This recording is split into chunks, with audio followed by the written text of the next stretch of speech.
I'm Tycho with Play on Tabletop, and I'm here today to play Judgement Eternal Champions.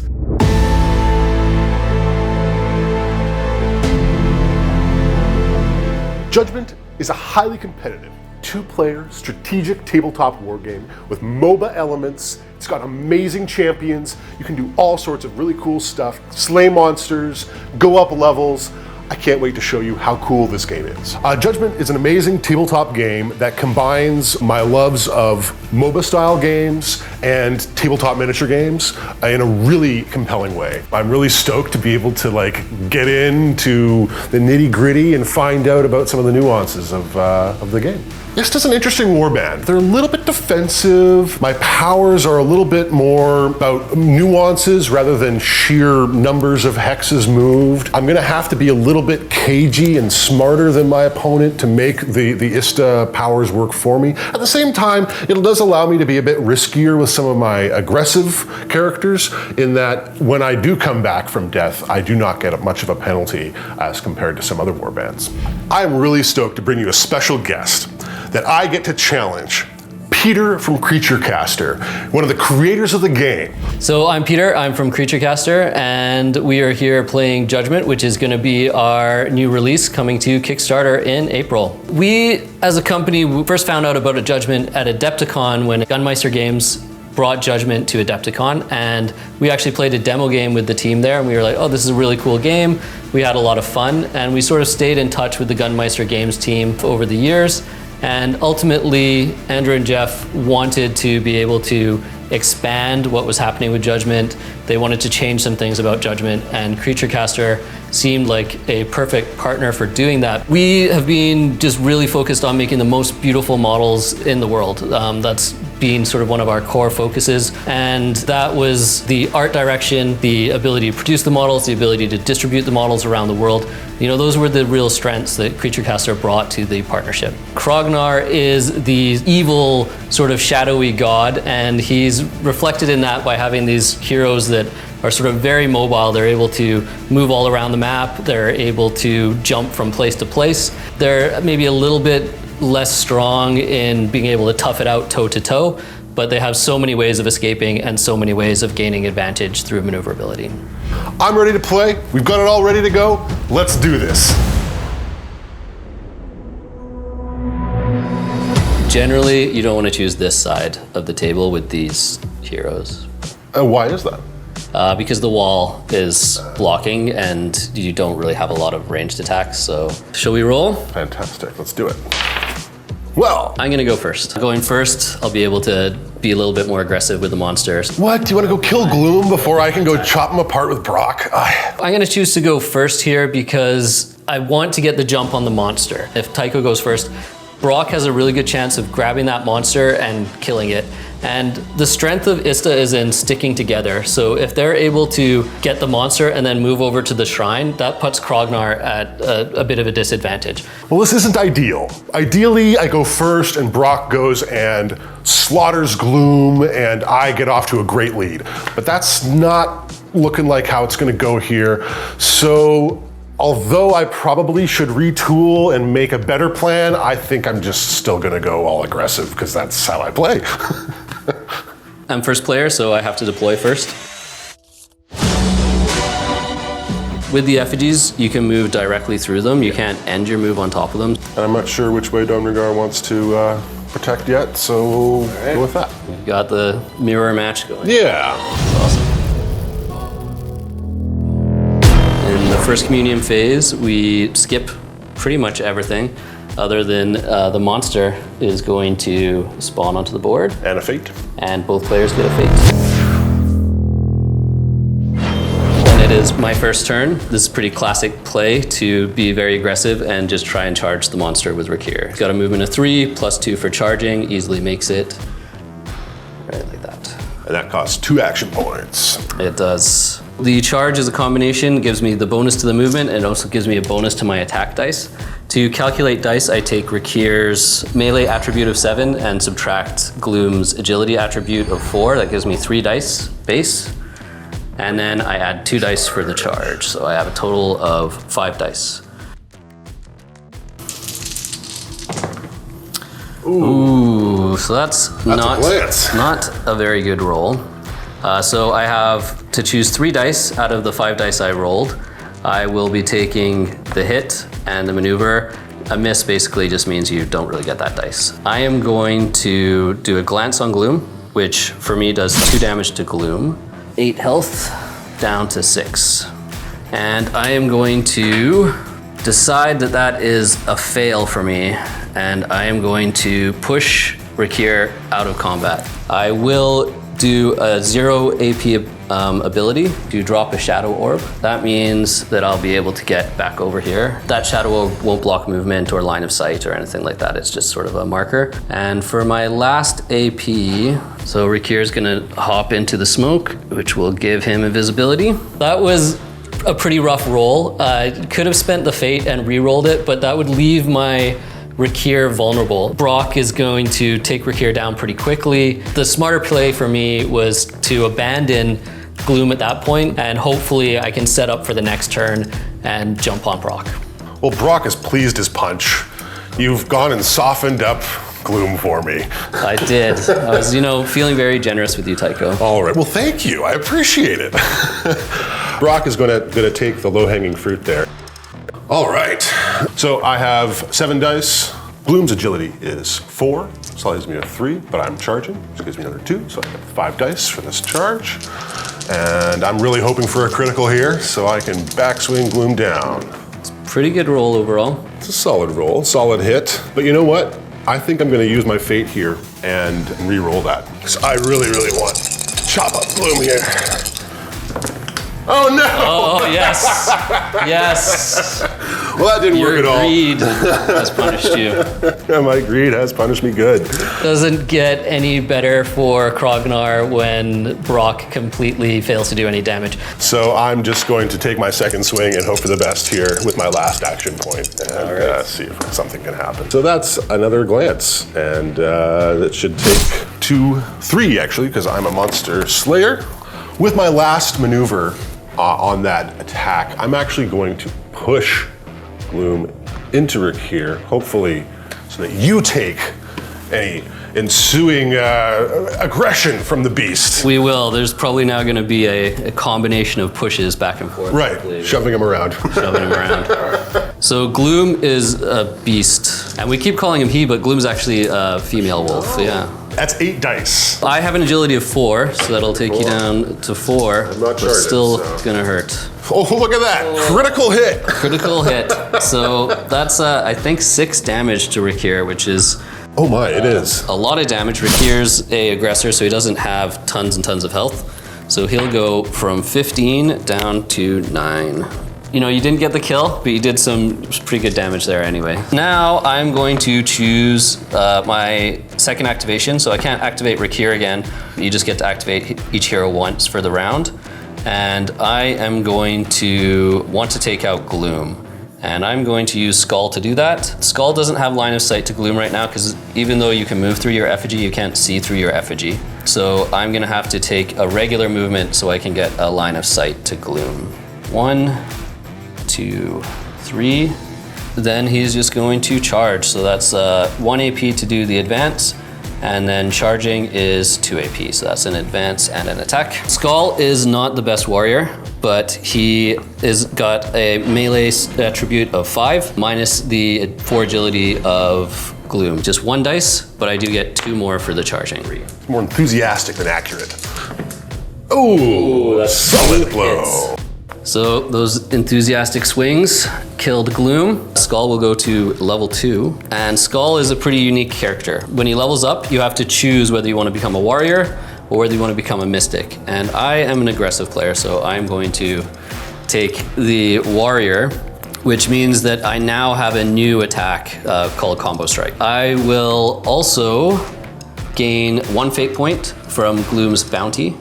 And when you kill a monster, you get to immediately do a buy action from the store. What that means is that I can basically choose up to 1 defensive and 1 offensive item. So I got 2 fate, and I think it's time for Skull to just become monstrous. Usually for melee characters, one of the strongest items you get is the Vorpal Blade. So I will take that for 1 fate. For my second one, I think that I am going to take the Nullstone. The Nullstone cancels out any of your items that you have. I think I'm gonna activate Dondergar next, and I'm gonna go after what's left to take, which is the shrine. 1, 2, 3, 1, 2, 3. Will place me out in the open and use 2 of my action points, which leaves me with 1, which I will use to activate Stone Form. So now I'm big and beefy and hard to hurt. And hard to move as well. I think Storm Form makes you hard to push, right? Yes. So you will not be moving off of that shrine anytime soon. Yep. My 2 options here are to kind of put myself in that position, which means you wouldn't get any fate from the shrine, but I want to start getting some damage on Brock, and I'm gonna hope the soul spawns on this side of the map. That'll be randomly determined. 1, 2, 3. And now I have a line of sight to Brock. Models in this game never block line of sight. So you're within range of my magic Necrotic Blast. Uh-oh. And Zoran is pretty good with the magic, so he has magic attribute of 7. Agility is 3, so that leaves you with 4 dice. Hopefully get some big numbers. Not too bad. So that's a solid. My solids do 3 damage. And then I have a maneuver from the Judgment symbol and a maneuver symbol. But I'm gonna use my 2 and push myself right here. And my thoughts are I'm trying to get a little bit closer to the soul pit. So I have 1 more AP and I will attack again with my Necrotic Blast. And that's a crit. So I rolled a Judgment symbol, so that'll give me 1 maneuver and 3 hits. So the 3 hits is a crit, 4 damage to Brock. Ouch. And I'm gonna push myself the 1 step closer to the soul pit. Sayin, she's gonna dash 1, 2, 3 for 1 action point. Dondergar is gonna take the Augury. So that'll allow him to get a reroll. He's gonna jink behind the smoke here, hopefully getting close enough to pick up a soul from the soul, which is gonna spawn on my side, isn't it? No, I don't think so. I don't think so, huh? So got the creature caster luck. Okay, well, so far, Brock has been feeling that luck. So basically at the start of the communion phase, we trigger any abilities that happen then. We then move any unbound souls and any monsters that are on the board. And then, so we generate fate now. Get 1 free fate because in the first and second round, you get a free fate. And then you fully control that shrine. So you will get to roll a D3. Super stoked. Oh! If you had a fate point, you could use your fate to reroll it. And you do have a fate point. I like to gamble. Oh, you like to gamble. All right, here we go. Oh, that was a bad gamble. That was All the right. second gamble. The greed is definitely not paying off. Not for me. Now we spawn the souls and we spawn the monsters. So we'll go 1, 2, 3. The soul will spawn there. Oh, on my so side. you finally got some swings my some way. luck. Yeah, you needed that one. I did. I needed something to swing my way. And now we would spawn monsters. Because Gloom died in the last turn, there is no monster respawn. So basically, we know that Gloom is going to spawn there in the following phase. If any heroes were dead, we would now resurrect them, and then that's the end of the communion, and we go straight back to the activation. I am, again, maybe gonna play it a bit safe. So the first thing that I am going to do is I'm going to activate Skull. Skull has an ability called Bulwark, and that gives basically 5 bonus health for a turn. So I'm gonna cast that onto Rakir here. And then Skull has 2 AP left and is going to charge Brock. Could stop here, but I'm gonna go beyond and stand on this soul pit. So Skull now has the melee of 6 against your agility attribute of 3, so he'll get 3 dice base, and then he'll get 2 more for charging. And that is another excellent roll for me. Oh boy. So I will choose the 2 hit symbols and the Judgment symbol, which gives me a total of 3 hits and a maneuver. I will crit you for 4. Ouch. So I am going to grab Brock and pick him up and drop him right here. So I'm pushing him into Zoran. Interesting.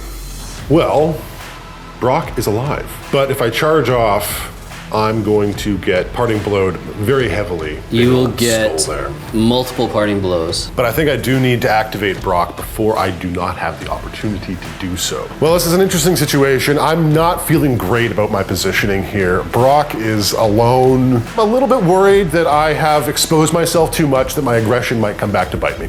So Brock is going to activate Savagery for 1 AP. That's going to give him +1 to his melee ability and +1 to his resilience. All right, so that's going to be a 4 dice swing at Zoran. Actually, -1 because you are also engaged with Skull. So the gang up works against me and for you. All right, well, all right, it's a solid hit for 3 damage. And he's now at 11. And I'll just do it again for my last action. And there's a maneuver.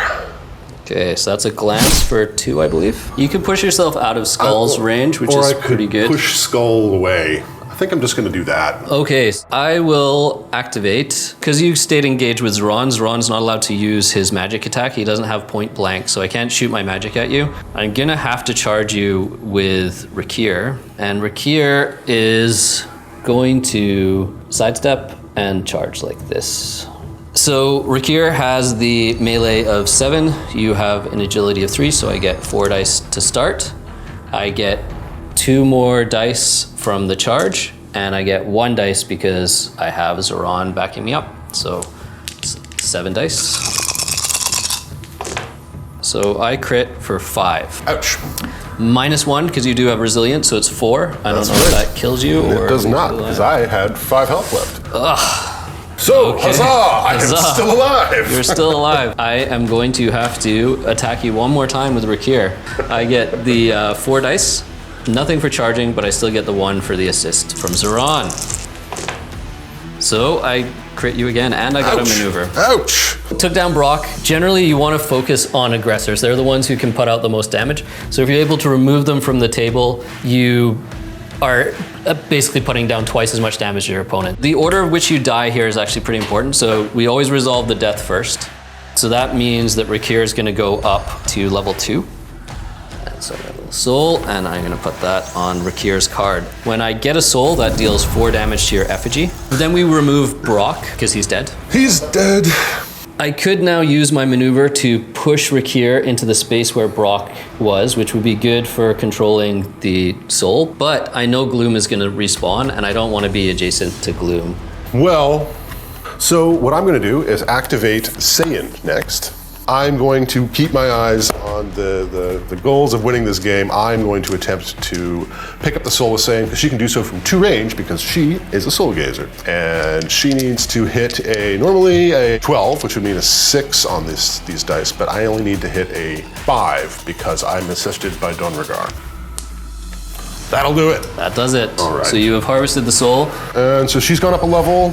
That took 2 of her action points to attempt to harvest the soul. And so her last action point is going to be used to get her back to the effigy so that she can drop that off later. I am in a bit of an awkward position because I really don't want to let you have that shrine for another turn, but I need to stay over here to harvest the soul. So Zoran's not going to be able to do much. It always feels bad when you don't get to use much of your hero's abilities. But I will spend 1 fate. So Zoran's going to summon a little minion, and he's going to put him right here.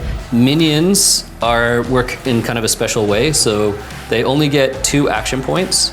They have to use those action points at the same time that the summoner is activated. I'm going to use the 2 action points of my skeleton just to do a little advance, and I'm going to put the skeleton right onto the soul pit, and that's the end of Zoran's turn. All right, Donragar. My stone form drops. I'm going to start with a charge. So he will sidestep. 1, 2, 3, 4, 5 total for this charge. He has a melee of 6, -4 for Rakir's agility, +2 in the charge. And I'm really hoping for is a maneuver. All right, it's a solid hit and 2 maneuvers. So the first thing you resolve is the damage. Solid for him is 3. So that'll come off my bulwark, so I got 5 health on that, so I got 2 health left on the bulwark.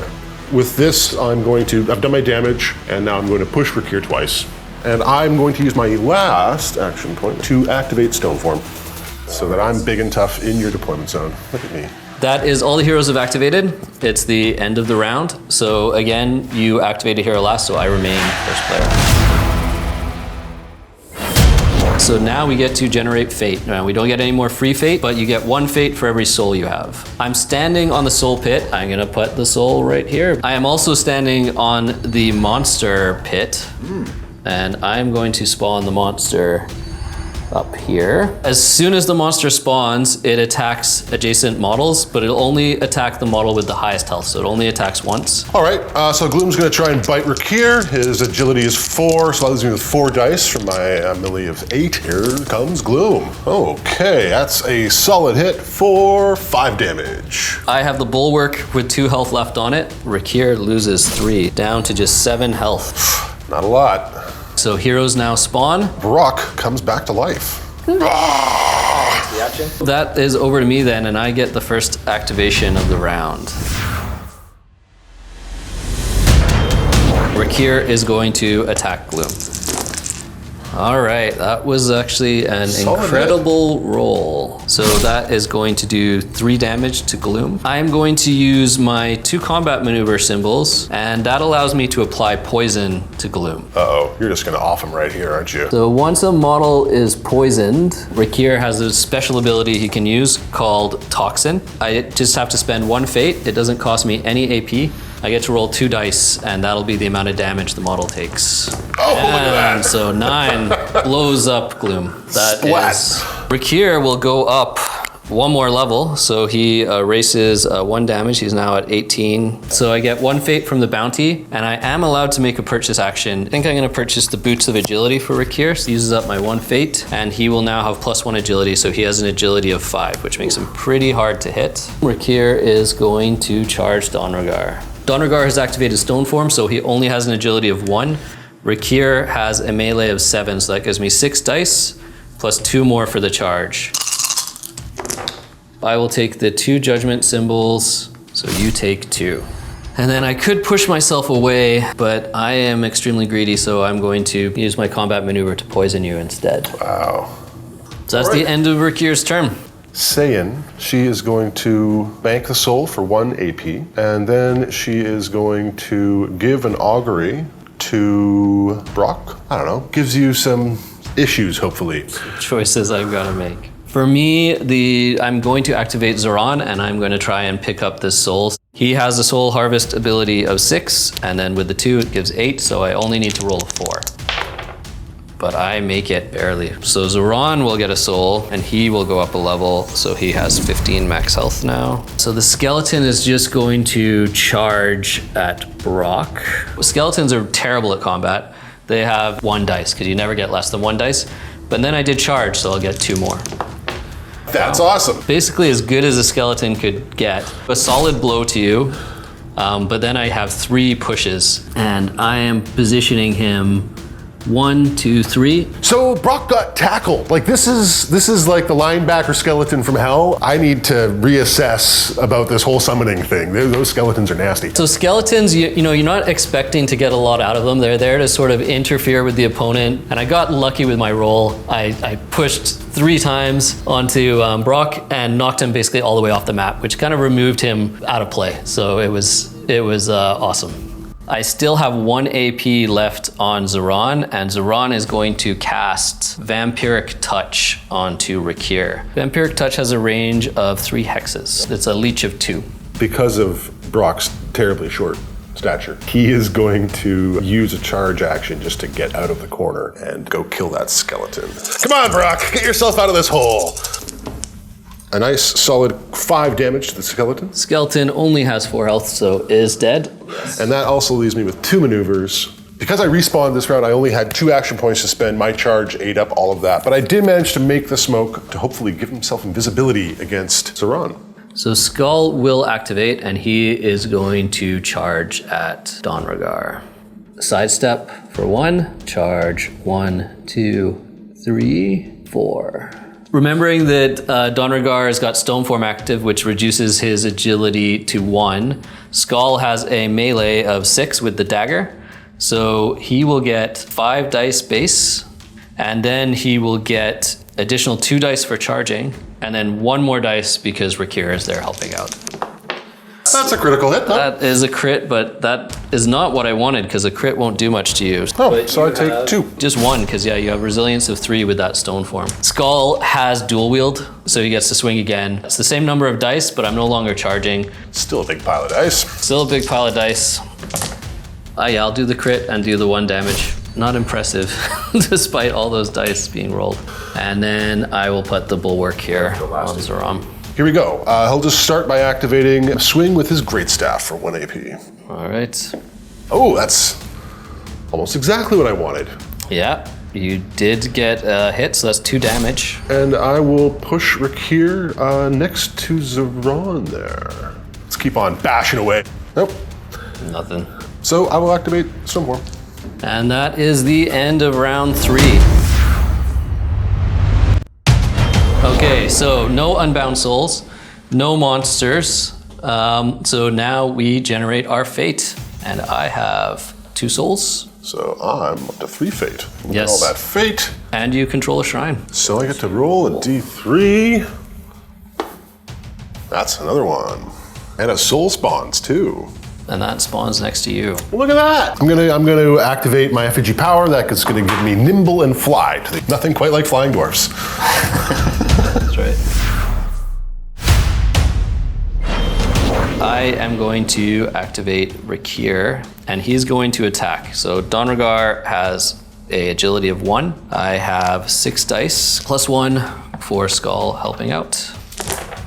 All sorts of goodness there for you. I'm going to take that as my roll. So that will apply the little poison token. Solid for Rakir is only 3, so I basically do nothing. That doesn't get through my skin. So that poisons you, which allows me to now do my toxin ability for 1 fate. Now this type of damage is actually true damage, which means 0 resilience effect.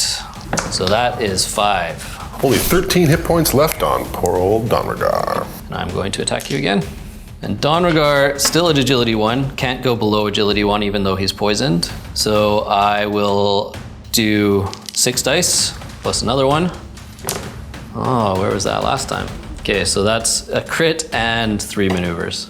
So I do 5 crit to you, so that'll do 2 damage. 2 to you. damage. When I damage you there, I can heal for those 2 health with the Vampiric Touch, which still leaves him only at 9, and Vampiric Touch now expires.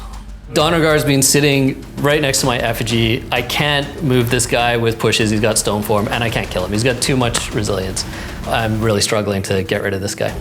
Donragar is a beast. This is a great guy to just stick in the middle of your enemy force and watch the blows fall like rain and never a care.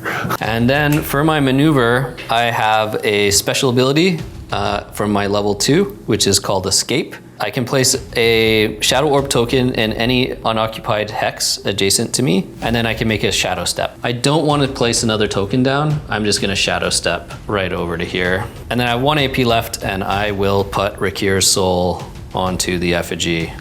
I'm going to pick up that soul with Saiyan as my activation. Saiyan needs to hit a 6 to grab that soul. That'll do it. That does it. So that puts her up to level 3. So I'm going to burn a fate and an action point, so she can stand right there by the shrine, collect all sorts of more fate, and she's going to bank the soul from here. That's her power for sure. So she just zaps it home. Augury is gone. And that's all of her action points. I'm going to activate Skull. I am actually going to charge Brock. Ooh, I get a parting blow then. You will get a parting blow, so I'm taking all sorts of risks here. So I get 6 dice, I get -3 for your agility, I get +1 for a parting blow, I believe. Except Skull has a special rule, 2 heads. He sees that parting blow coming. Oh, does he? Oh, that sneaky Skull, you, only 3 dice against you. Oh, look at that, a solid hit for 3 damage. 3 damage, and I have resilience of 1, so that goes down to 2. And Skull doesn't really care. He's like that.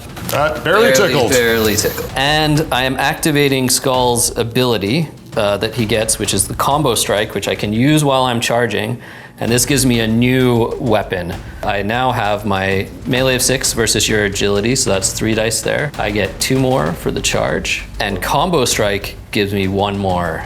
And combo strike has a better weapon profile, so he can do up to 6 damage with this, and he can do a special move which will knock you down. I don't like that at all.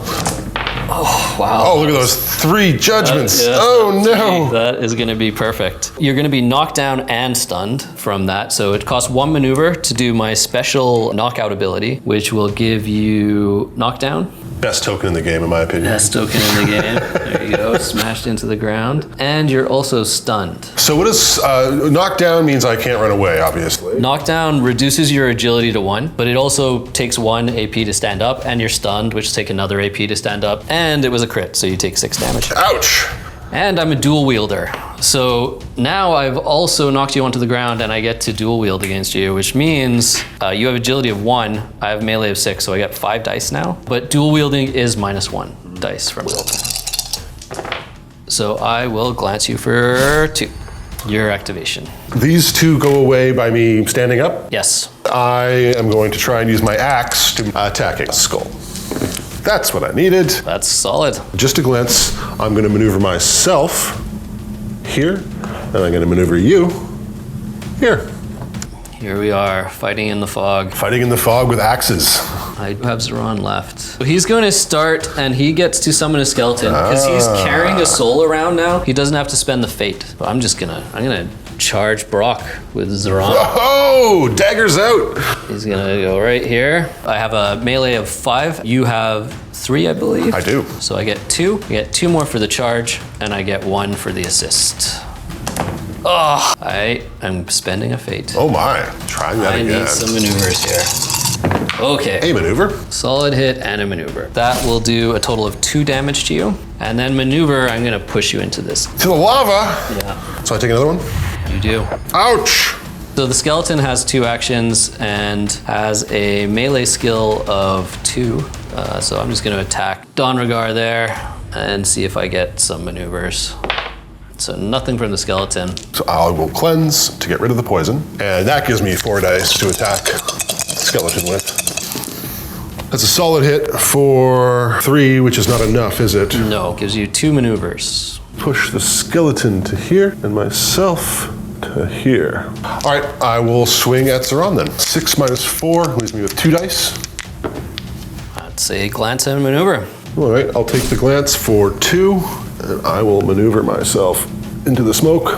Stone form, stone form, stone form. That's the end of the turn. Donregar has 13 health left. We generate fate first. You again have control of the shrine. Look at that, shrine me up. Oh yeah! 3 I hits. am so full. To kill you before you can use any of that gloom. Gloom, ooh, and he's hungry. 5 dice onto Skull, I believe, for that munch, because I bet he has more hit points than this. Yes, absolutely. That would be a solid hit for 5 damage. Minus 1 is 4. Soul spawns here. And then we go to the last thing, and we can call our FG powers, and I will call my FG power. Oh boy, so you're gonna be teleporting away. I will not be teleporting away as much as you think. Oh. So the effigy power for Krognar is actually best, in my opinion, when it's used offensively, because it allows you to reposition and open up different charge lanes that wouldn't have been available to you. It would have been even better if I'd also managed to put some shadow orbs further around the map. In this case, I just had the 1 shadow orb down. I used it to basically get the line of sights that I wanted in order to have an epic turn. Zeron is going to go there. Rakir There, interesting. is actually gonna go. Oh, and you can just shadow step everywhere. And then from now on, because Zeron here is the avatar of Krognar, if you kill Zeron, you'll get a bonus fate. And he also is now a shadow orb. So I can now shadow step to Zeron. So I'm in a bit of a dangerous spot because I have heroes that don't have full health. They could die and drop their souls. I know Saiyan is actually good at hunting heroes who have their souls. So this is a really critical turn. I can definitely win this turn, but I could also lose a hero and that would sort of reset my soul count. I'm going to charge Brock with Rakir. Donregar cannot do anything about it. Brock doesn't have too much health left, I think, so. He has exactly 3 hit points left, and he's level 1, I believe. So I think I got a good chance of dealing with him. So I have a melee of 7. You have an agility of 3, so that's 4 dice base. 2 for the charge, and then -1 because you are being assisted by Donragar. Yep. Here we go. And Rakir does not fail me. I'm going to interrupt and redirect that towards Donragar. All right. I guess you're just going to poison poor Donragar then. I am going to poison Donragar. So Donragar will take the poison, and it will be a solid 4-3 from Rakir. He takes no damage from that. No damage from that. I am going to attack Brock again. So this time I've got 4 dice against Brock, -1 because Donragar is assisting. Come on, Brock, survive!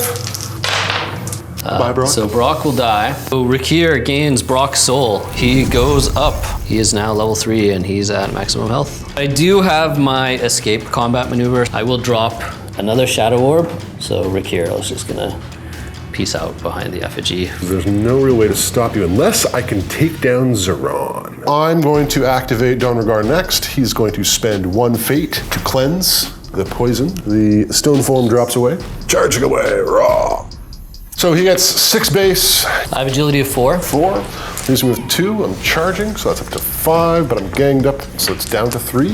It is, and we're adjacent to this wall here, and because the hex you're in, if you draw a straight line between the hexes, it would cross over this wall hex. I get cover, so it's another -1. So I only get 2 dice. You only get 2 dice. Well, it's not looking awesome for me. So here's my 2 dice on the charge. So I'm gonna have to use the fate to re-roll that. It's not what I needed, but I do have 1 activation left. So that's going to be a solid hit for 3 damage. I am down to just 5 health. And I will, one more time, try and whack you. I only get 1 die here. And I'll spend a fate to try and re-roll that. Yep. Hit. 2 damage. 2 damage. So I am down to 3. I'm going to charge Donragar with Skull, and I'm gonna go here and here. I have my melee of 6 versus your agility of 3, so that gives me 3 base dice. 2 for charging, and then I have 2 assists from the skeleton and Zeron. Okay, that was not really ideal. I will solid for 5 damage, -1 resilience. 9 left. And you are stunned, and it will stun you and knock you down. And Gloom's gonna unload on me. Nibble, nibble, nibble. 8 minus 3 is 5 dice. 5 dice. For a solid nibble of 5 damage. -1 will for be 4. 4. All right, well, Saiyan has to save the day now.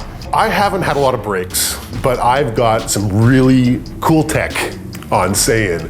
So I've got a shot that I can sneak in there, steal a soul to my side from theirs, and like really swing this game back in my favor. I've got a shot. It's slim, but I've got a shot. So 1, 2, 3, and a dash. Puts me within 3 of Zeron.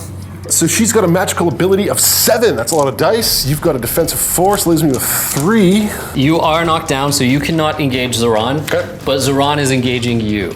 And for magic attacks, it's if you're shooting somebody who's engaged or being engaged by. So I only get 2 dice on my 2 dice and probably -1 for the cover. I'm gonna hope for a maneuver or damage. If I get the maneuver, I'm keeping it and I'm gonna try and steal the soul from you with my soul shear ability. So here's my first attack.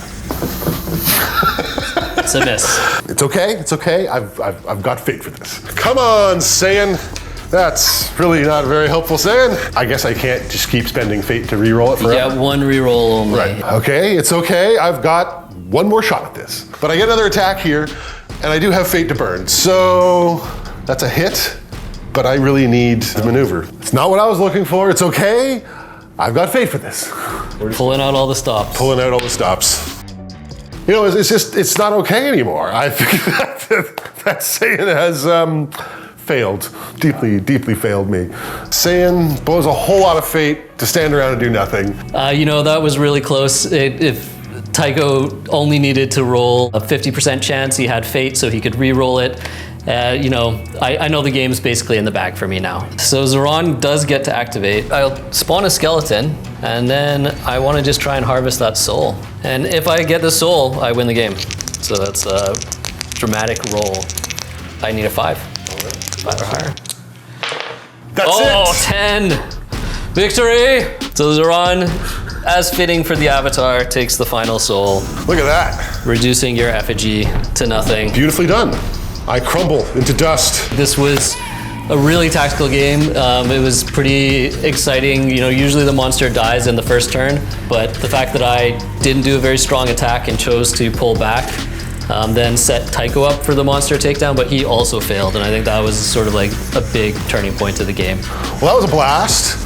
I didn't manage to do what I set out to do and get out there early to a decent lead, and I felt like I got thoroughly outmaneuvered with shadow stepping assassins, but it was a great game. I learned a ton, and I can't wait to get back at it.